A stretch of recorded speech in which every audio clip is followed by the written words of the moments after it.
వికారాబాద్ జిల్లా తాండూరులో విద్యార్థుల మధ్య జరిగిన చిన్న గొడవ ఉద్రిక్తతకు దారితీసింది. మహాత్మా జ్యోతిబాపులే గురుకుల పాఠశాల రెహమానియా పాఠశాల విద్యార్థుల మధ్య జరిగినటువంటి ఫుట్బాల్ మ్యాచ్లో గెలుపోటముల విషయంలో మొదలైన వివాదం ఘర్షణకు దారితీసింది. విద్యార్థులు పరస్పరం దాడులు చేసుకున్నట్టు తెలుస్తోంది.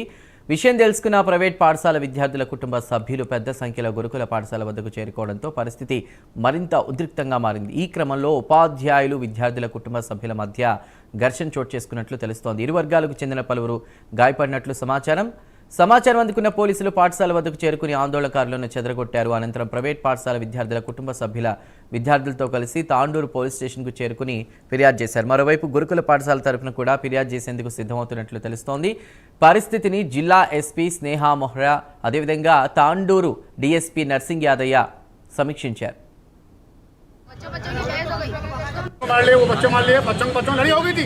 सारा में काम क्या था, सारा बुला के समझा के बात बुझाना, सारा कम था, सारा नहीं बुझा सके और हम लोग कहते हमको बाहर ढकल दे रहे, सारा मकसूद सर भी ढकल दिया बाहर से, सारा हमारे बच्चों को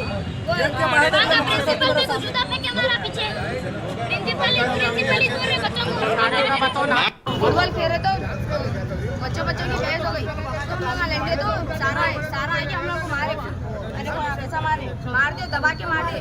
पेरेंट्स आए बात कर रहे तो पेरेंट्स को अंदर लेके दरवाजे बंद करके मारे, जूते वो लेके मारे, लटाम खतरे वो लेके मारे, खतरा वो उठा के मारे।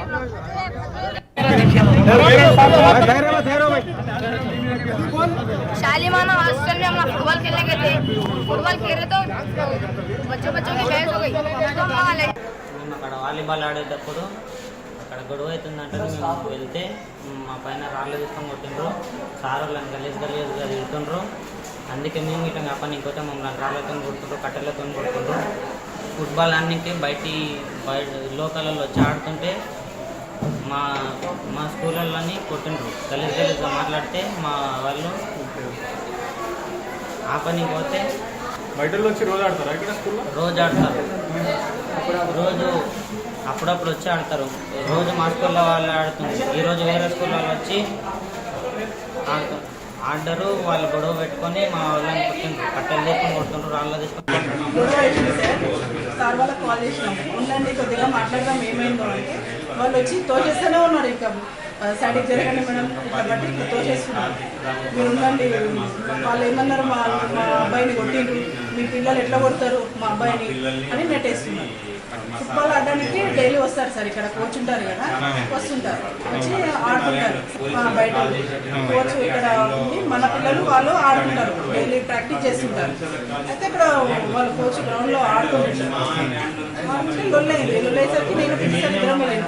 ఏమైందంటే వాళ్ళు కొట్టడానికి వస్తారంటే ఏమన్నారంటే ఏం లేదు, ఆటలో అయింది. అయితే మా స్కూల్లో పిల్లలకి ఫుట్బాల్ కోచింగ్ ఇస్తామని చెప్పేసి మొయిజ్ మహమ్మద్ అనే పర్సన్ వచ్చి నన్ను రిక్వెస్ట్ చేస్తే, సరే మా పిల్లలకు కోచింగ్ చేస్తా అంటుండు, మంచిగా నేర్పిస్తా అంటుండు కదా అని చెప్పేసి నేను కూడా సరే అని చెప్పడం జరిగింది. ఈ జరుగుతున్న క్రమంలో దాకా ఇది ఒక 6-7 నెలలుగా అయింది. ఈ 6-7 మంత్స్ ఎలాంటి పరిస్థితి లేదు. కాకపోతే మా పిల్లలకి నేర్పించే క్రమంలో ఆయన మా పిల్లలకి వేరే వాళ్ళకి కాంపిటీషన్ పెడదామన్నట్టుగా మాకు ఇన్ఫర్మేషన్ లేకుండా మా స్కూల్లో ఈ రెహమానియా స్కూల్ పిల్లల్ని తీసుకొచ్చేసి ఆ పిల్లలతోటి మా పిల్లలు గొడవ అయిపోయింది. వాళ్ళు మా పిల్లల్ని తోసేసినారు. అయితే ఈ రెహమానియా పిల్లలు ఏంటంటే బయట ఉంటారు కాబట్టి వాళ్ళు వాళ్ళ పేరెంట్స్కి కాల్ చేసేసి వాళ్ళ పేరెంట్స్ని పిలిచినారు. దాదాపు 100 మంది దాకా మా స్కూల్లో పిల్లల దగ్గరకు వచ్చేసి మా పిల్లల్ని కొట్టడము ఈ విషయం